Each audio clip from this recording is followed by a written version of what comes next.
Le bar des supporters sur Maritima. Bon vendredi à tous avec un coin de ciel bleu pour l'OM et les supporters marseillais. Victoire 3-1 en Europa League hier soir face au Shakhtar. Les deux garçons qui sont venus commenter le match hier soir sont à mes côtés. Bonsoir Karim Attab. Salut les amis. Bonsoir Jacques Bail. Salut les gars. 3-1, des buts d'Aubameyang, Sarr et Kondogbia.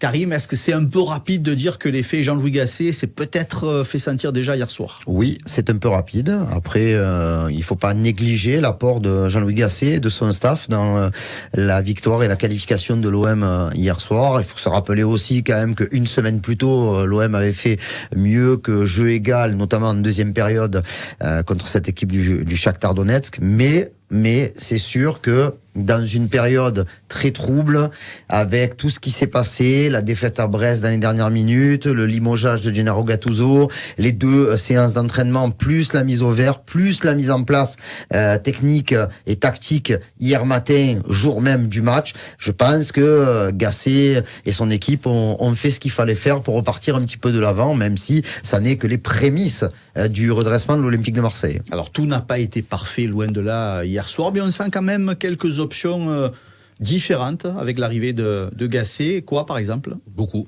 de changements.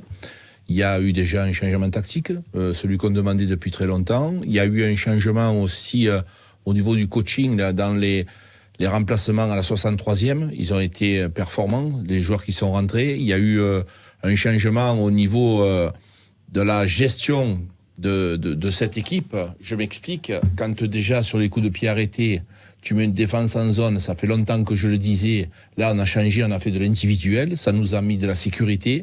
Il y a eu aussi les relances de Paul Lopez, dès les premières minutes on s'est rendu compte avec Karim que c'était fini, le fait d'attendre, de mettre la semelle sur le ballon, d'attendre 2 heures pour relancer, c'est complètement has-been. Là on s'en bat, on balance devant, on va chercher le deuxième ballon, donc ça fait beaucoup les gars, ça fait beaucoup de choses qui sont différentes. On a vu un Amin Harit derrière les deux attaquants de pointe, ce n'est pas pareil qu'avec un attaquant de pointe. Donc il y a beaucoup de choses qui ont changé. Et surtout un état d'esprit. Marco, on a une image hier soir, quand je l'ai vu passer la télé de près, puisqu'on est au stade et on a les écrans, Sarr. Quand j'ai vu Sarr, il n'a plus la même tête. Ce n'est plus le même joueur. Donc il y a beaucoup de choses qui ont changé. Des joueurs transformés, en tout cas certains. Qui par exemple ? Qui par exemple, c'est voilà, si on parle de Azzin Ounahi et Amin Harit, il n'y a pas vraiment eu de transformation. Par contre, Geoffrey Kondogbia, lui, on sent qu'il est en train de monter en régime. Après, encore une fois, la question de Kondogbia, c'est pas de savoir si c'est un bon joueur, si c'est quelqu'un qui peut apporter à l'Olympique de Marseille. C'est de savoir combien de matchs il peut jouer consécutivement sans avoir de problème. La prestation de Paul Lopez, elle est encore, c'est pas quelqu'un qui est transformé. Par contre, il joue un peu différemment. Il avait été assez important dans depuis 3 mois, je trouve que il s'est quand même stabilisé. Voilà. Après, le fait d'avoir un Aubameyang qui est clinique comme ça dans la surface de réparation, c'était aussi sa compétition, parce que Pierre-Emerick Aubameyang en Ligue Europa et Pierre-Emerick Aubameyang en Ligue 1, ce ne sont pas exactement les mêmes joueurs. Mais voilà, je pense que c'est un truc d'ensemble qui fait que les joueurs, c'est pas tant individuellement, oui, et celui sur lequel c'est le plus spectaculaire, c'est Ismaïla Sarr. Parce que Ismaïla Sarr, la semaine dernière, c'était Aboubacar Sarr. Là, aujourd'hui, c'est Ismaïla Sarr. Quand Jacques a dit il a plus le même visage, je pense qu'il dit qu'il ne lui ressemble même plus. Donc, c'est quand même... non, mais c'est quand même très symptomatique. On parlait de l'apport du staff. Moi, j'ai vu cette scène d'après-match dans les vestiaires entre Ghislain Printemps et Ismaïla Sarr qui lui a dit les remplaçants, je te l'ai dit ou je te l'ai pas dit? C'est bien, bravo, tu as fait ce qu'il fallait. Ben voilà, je pense qu'il y a dû avoir un travail différent sur l'aspect psychologique aussi, sur l'approche de ce que l'on va demander à un joueur et de lui dire mais tu es bon, mais tu le sais que tu es bon. Donc tu vas réussir à faire en match ce que tu nous montres à l'entraînement. Et ça, je pense quand même que ça revient grandement en termes de bénéfices par rapport au staff, quoi. De la simplicité et du bon sens, c'est souvent les meilleures stratégies. Oui, quand tu as comme ça, quand il y a le feu au lac, les gars, il faut à un moment donné remettre des choses à leur place et repartir simplement. Et les choses simples, je te les ai dit tout à l'heure, c'est vraiment des choses où il faut arrêter de construire de très bas, où on n'a pas les qualités requises, on n'a pas les joueurs assez techniques pour pouvoir faire des remontées de ballon, on n'avait pas de justesse technique au milieu du terrain, où on fait pas des bons contrôles. Donc tout ça, il faut faire du simple, du très simple. Et déjà, quand tu fais ces fameux 6 mètres où tu dégages ou des sorties de Paul Lopez, tu vas faire le deuxième ballon. Ça fait des haches, c'est pas grave. Par contre, c'est efficace. Et c'est ce qu'il faut arriver à faire. Après, si tu veux une métamorphose, il faudra du temps. Lui, ce qu'il va faire maintenant, il va quand même s'appuyer sur ce qui a été fait auparavant. Il nous l'a dit, Jean-Louis Gasset. Il va pas tout révolutionner. Ça serait une erreur de faire ça. Il faut faire avec ce qui marchait, jeter ce qui ne marchait pas, mais moi je pense sincèrement ce qui marchait le moins avec Gattuso, c'était la volonté des joueurs. C'est ce qui m'a le plus choqué. Hier soir, hormis Sarr, il y a eu des joueurs, Marc, hier soir, Mourbagna, il a été très efficace. Beaucoup de gens l'ont critiqué, mais il a un rôle ingrat, ce mec. Voilà, après, le terme très efficace, c'est pas mais ce qui correspond vraiment à... Non, mais quand tu veux, Karine, je l'explique dans le rôle qu'on lui demande, dos au jeu, ça a été dur. On lui a rentré dedans. Il y a eu un combat de fait. Et ce combat qu'il a fait, ça a laissé de la place pour Aubameyang. Bien sûr qu'il n'a pas eu l'efficacité de Aubameyang. Mais quand tu as 2 attaquants, il y en a un qui se sacrifie. Mais combien de fois, par terre, il se relevait, il bousculait les adversaires, il est costaud, il est puissant. Donc il faut le retenir, ça. C'est ce rôle qu'on lui a donné et il l'a bien fait. Le top 3 et le flop 3, pour voir si ce sont les mêmes qui ont été donnés hier soir dans le débrief. Le top 3, je mettrais Kondogbia, qui a été vraiment très très bon au niveau du milieu de terrain. On est obligé, même si le match n'a pas été constant, moi je mets quand même Aubameyang encore une fois parce que il marque le premier, il est quand même acteur également sur le deuxième et pour le troisième joueur, même si c'était remplaçant, je mettrais Ismaïla Sarr parce que il a apporté plus qu'un but, parce qu'il marque le but, c'est important. Il rate, il perd son premier ballon. Après, sur tous les autres ballons, il s'est battu comme un chien. À un moment donné, il récupère le ballon dans les pieds des joueurs du Shakhtar. Il en passe 1, 2, 3. Et le quatrième, le boucher de Donetsk, Rakitski, fait une grosse faute. Mais voilà, voilà, c'est comme quand tu es au collège, tu as les félicitations et après tu as les encouragements. Donc félicitations notamment à Kondogbia et Aubameyang et encouragement pour Ismaïla Sarr. On a rajouté nous Paul Lopez. On en a fait 4 parce que je trouve que Paul Lopez l'a rékiffé. Je sais que vous grattez. Vous allez me donner un 4e. Paul Lopez en première mi-temps l'a rékiffé. Il n'est pas anodin, celui-là. Je pense qu'auparavant, j'ai à Karim, je sais pas s'il arrête. Il s'est vraiment bien élancé. Il a poussé sur ses appuis, ce qu'il faisait pas auparavant. Et ça se joue à très peu de choses. Donc là, le fait de pousser, il sort ce ballon et celui-là d'arrêt. Il se rejette ensuite pour faire un deuxième arrêt. Donc tu es obligé de le mettre dans le top 4 parce que ça change la physionomie du match. Mais en plus, moi je suis tout à fait de l'avis de Karim de mettre Kondogbia parce que lui et Aubameyang, l'efficacité et ce qui a fait Sarr là, une belle rentrée, pas de souci. Est-ce qu'il faut relativiser cette victoire face au Shakhtar ou se dire quand même que c'est une équipe qui a marqué 9 points sur 9 pendant les poules qualificatives? Non, c'est pas.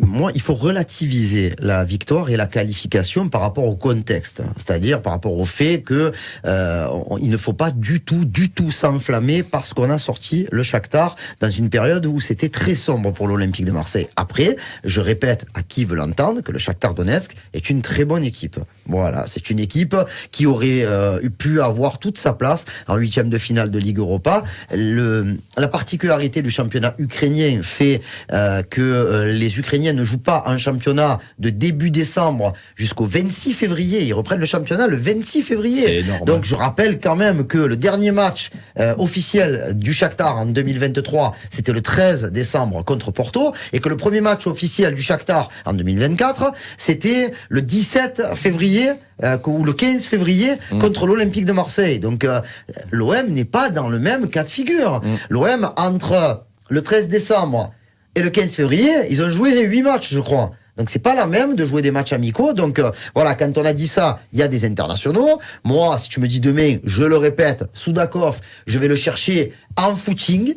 jusqu'à l'aéroport. Ça me prendra du temps, mais voilà, je peux le faire. J'en suis persuadé. Il y a des joueurs. Et ton petit Brésilien, là. Oui, mais il m'énerve. Donc, il est trop truqueur, trop. Et Guinaldo, oui, bien sûr. Non, mais tout ça pour dire que, oui, le Shakhtar n'était pas la première équipe venue. Non, il faut pas s'enflammer parce que on a battu que le Shakhtar une fois. Première victoire en 46 jours. 46 jours. Mais pas 46 jours de trêve. 46 jours où tu as des matchs très régulièrement. Donc, voilà. S'il y avait encore Gattuso, tu peux avoir ce raisonnement. Là, il y a une nouvelle stratégie, il y a un nouvel entraîneur. Peut-être que c'est une nouvelle dynamique. Peut-être. Moi, hier soir, j'ai vu des choses qui me plaisent. Franchement, j'ai vu des sourires. On a réappris à gagner. Et tu te rends compte, le scénario, les gars, on prend un but dans les 15 premières minutes, un penalty sévère, très sévère. Parce que le copain de Karim, l'arbitre, encore une fois, hier soir, il nous a pas fait de cadeau. C'est que des copains de non, Karim. Mais là, En vrai. Moi, j'ai une théorie. C'est terrible. Non, mais j'ai une théorie. Oui, vas-y. Non, j'ai une théorie. Vas-y. Voilà. Vas-y, on se En prépare. vrai, il n'y a qu'un arbitre qui arbitre l'OM. Non, mais. Il se met des masques. Vous rappelez, est-ce que vous vous rappelez le film Volte-Face avec Nicolas Cage et John Travolta? ça Eh ben lève. voilà, Ça je lève pense le- que c'est toujours le même arbitre et à chaque fois, Ce type est ils lui fou. mettent un autre visage. Voilà. Et donc voilà, Alors et moi, il je- veut t'enfoncer à chaque Je vais en fois. profiter pour porter plainte parce que j'ai le bras qui est mort. Voilà, parce que toute la soirée, Il te met dès des que- coups. Il me met des coups Eh sur, oui. sur l'épaule, comme si je pouvais Ouais, faire du quelque style, chose. oh, y a pas faute, Là, là. voilà. Et il me tape Mais en gros, dessus. non mais en gros, je te Non, demande. mais tu as je pas te vu dis, va Oui, le voir. Karim, mais oui. Ça veut dire, va le voir. Il faudrait que je descende du 7e étage, faites quelque chose parce qu'il va me faire un AVC. Alors, dans le stade, des banderoles rugueuses, il fallait s'y attendre, un communiqué des winners qui pique un peu, mais à l'arrivée, une très très belle ambiance avec les supporters. Mais on le savait. On le savait. Regarde, on en a parlé hier pendant que j'étais bloqué sur la route. Le communiqué il piquait vraiment. Hein, voilà. Mais bon, ils ont dit ce qu'ils avaient à dire. Et qui va leur interdire de parler? Voilà, Ouais, c'est clair. ils ressentent quelque chose. Ils ont voulu se vider un petit peu. Donc voilà, il n'y a pas de problème. Après, moi j'étais persuadé qu'au coup d'envoi, le stade entier serait derrière l'Olympique de Marseille. Je n'oublie pas la dernière banderole des fanatiques qui est sortie dans le temps additionnel en disant la qualif n'atténue pas la colère. Donc ça veut bien dire que la majorité des supporters est en attente de confirmation. Mais même si tu vas à Montpellier, les gens ils vont pas oublier comme ça. Il y a des choses qui ne passent pas. Et quand tu as un problème grave avec quelqu'un, alors il y a des gens qui arrivent pas à passer à autre chose. Voilà, je me dis tu dois travailler sur toi-même pour dire non, mais bon quand même allez, on va essayer de repartir sur des bonnes bases. Mais tu le fais pas du jour au lendemain, c'est pas possible. Donc là pour les supporters, il faut vraiment une réhabilitation par les résultats. Par le jeu, par les contenus, par la joie, par de la joie que tout le monde. Ce matin, tout le monde était content. Oui. Le café, il avait un autre goût. Oui, Non, mais franchement. Mais bien sûr. Mais le but de Sarr, il fait en plus du bien. Et celui d'Aubameyang, il fait aussi du bien, parce que ce sont des beaux buts. Et celui de Kondogbia, il fait Voilà. aussi du bien. Et ces deux-là, ils sont. Mais celui-là, c'est sûr que celui-là, C'est la cerise sur le gâteau. Voilà, c'est une framboise, on va dire, plus qu'une cerise. Mais le but d'Aubameyang, il est beau.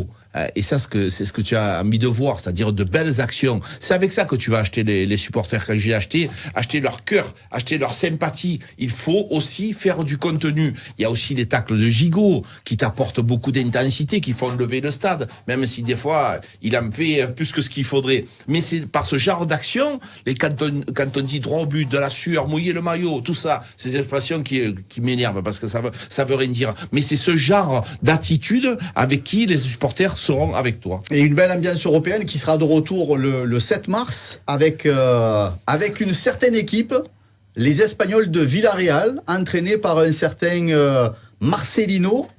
Et certains scénarios sont encore plus Je suis spectaculaires obligé de regarder. que ceux au cinéma. Je vérifie quand même hier mon ami Fabrice Lamperti de la Provence qui me dit parce qu'on avait un débat sur le fait que Brighton pouvait encore tirer l'Olympique de Marseille en huitième de finale. Donc c'était quand même bizarre.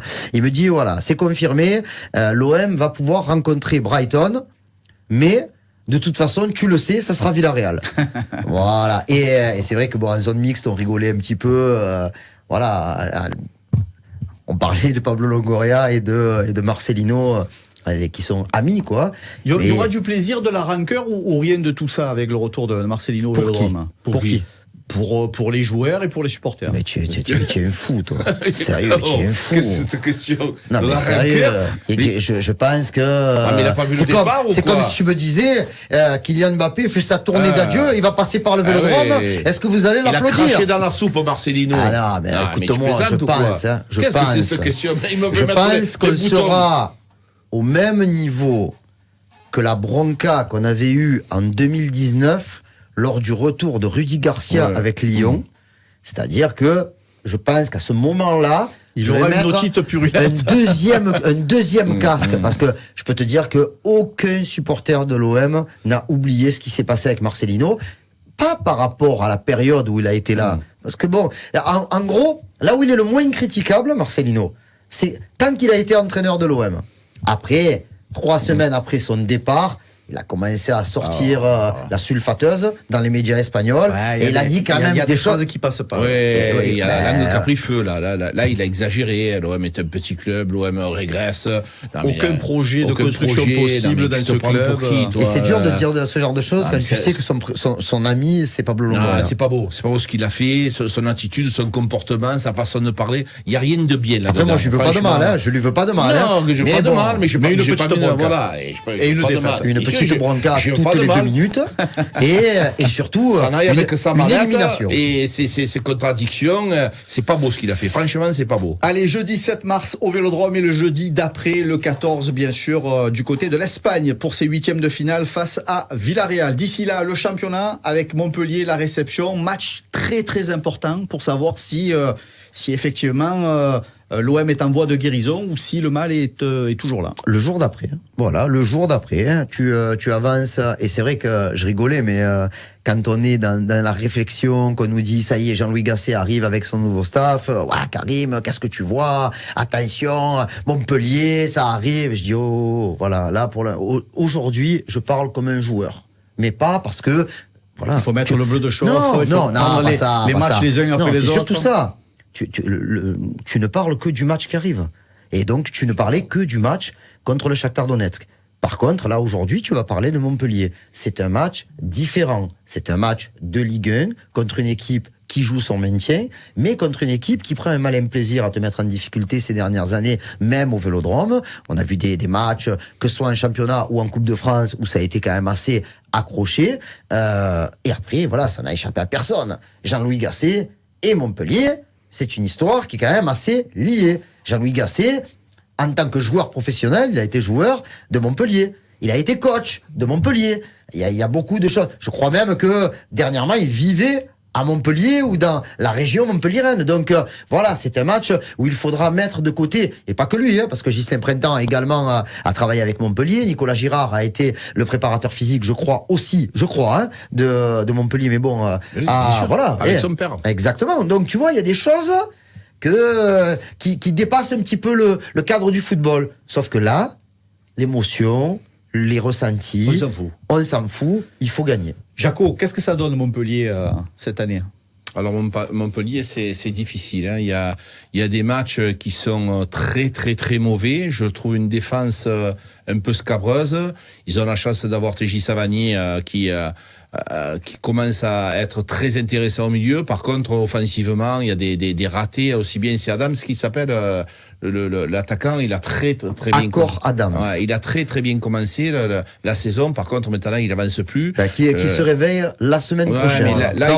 C'est un joueur dur aussi. C'est un joueur très dur, mais il est en grande difficulté en ce moment. Le public l'a pris en grippe. Donc il y a beaucoup de joueurs moyennas, je trouve. Il y a le latéral gauche qui me plaît beaucoup. Par contre, c'est Silla qui s'appelle. Isiaga Silla, qui a joué de longues saisons à Toulouse. C'est un très bon joueur. Benjamin Lecomte, je le trouve de moins en moins performant. Mais cette équipe, te le dis, Karim, est une équipe emmerdante. Tu n'as pas parlé de ceux qui font Montpellier aujourd'hui. Lesquels? TJ Savanier. Mais oui, TJ Savanier, Altamari, le Jordanien, Ferry, Arnaud Nordin qui est de retour et qui se remet à marquer des buts. Attention, c'est une équipe. Le dernier match. Non mais attends, voilà, je te dis pas que c'est un grand d'Europe. Mais bon, tu sais très bien que cette équipe-là, elle prend plaisir à venir. Oui. Je sais pas, tu es pas venu, toi, avec Montpellier, en 2014, nous foutre le feu? Ça y est. Et voilà. Ça y est, les insultes de suite. Pas du tout. Pas d'insultes. Tu as vu, Je le dis. C'est vrai que ce qu'il veut te dire, c'est que c'est pour Montpellier, c'est la fête. Quand tu as Montpellier, tu es entraîneur, tu es joueur, tu regardes de suite quand est-ce que tu vas au Vélodrome, parce que c'est une fête. On va pas comparer le stade de la Paillade, ça me fait offense à la Paillade, et le Vélodrome. C'est la fête pour les joueurs, c'est la fête pour les Montpelliérains, parce qu'ils viennent aussi au stade. C'est important. On sait tous, même le kiné de Montpellier, il vient au stade. Il vient voir le match Olivier, tous les matchs, il est là au stade. Quand il y a le match de l'OM, il vient à quatre pattes et il est très heureux. Mais par contre, je pense que le match de Montpellier, il sera différent. Pourquoi? Parce qu'avec la victoire, avec la qualification, tu abordes le match différemment. Excusez-moi les gars, il y aura quand même un peu plus de sérénité. Elle est légitime, la sérénité. Oui. Obligatoirement, si tu avais été Sérénité, éliminé... mais pas relâchement, on l'espère. Mais les gars, entre relâchement et sérénité, on peut pas passer du noir au blanc directement. Si, nous on y arrive facilement. Non, mais il faut aussi être un petit peu... faut être content de ce qui s'est passé Bien hier sûr, soir. mais On va pas sauter au plafond. On l'est à fond. Mais il y a quand même quelque chose qui s'est Après, passé. il y a quelque chose de très important quand même, il faut le dire, c'est l'absence de Jonathan Klaus qui est suspendu. Il y aura des retours dans l'équipe. Verretou aura un petit peu plus sans doute de temps de jeu. Onana et Garcia feront partie du groupe. Balerdi reviendra de suspension. Pareil. Donc voilà, il y a quand même des choses. Mais bon, c'est vrai que le fait de ne pas avoir véritablement de piston droit, si tu joues à 3 derrière, c'est quand même une interrogation. Allez, on termine rapidement avec les pronostics pour ce dimanche. Jaco. Eh bien, on m'a encore marqué des buts. Alors, je vais dire 3-0 pour l'OM. 3-0 pour l'OM. Alors bon, comme Degun le dit, je vous le dis que hier j'avais donné 3 buts à 1, parce que bon, voilà. Ça me coûte assez cher chaque fois. Déjà que c'est Et, insupportable, si en plus on te décerne des médailles, ça sort plus là. Non mais ça fait longtemps qu'on n'en sort pas des bons scores. Parce C'est que, vrai, c'est franchement, vrai. Voilà, et donc je suis beaucoup moins optimiste que Jaco, je dis 2-0. 2-0. Quand même, ça va. On prend aussi. Allez, ouais, Montpellier, dimanche soir, 20h45, prise d'antenne 20h15. Les commentaires, bien sûr, comme d'habitude, Karim Attab et Jacques Bail, Enzo Bonalana pour le débrief. La team OM au grand complet. On espère une deuxième victoire pour cette semaine. Merci les frérots, merci Karim. Merci les amis. Merci Jaco. Merci les gars. Bon week-end, bon match. Allez l'OM et à lundi.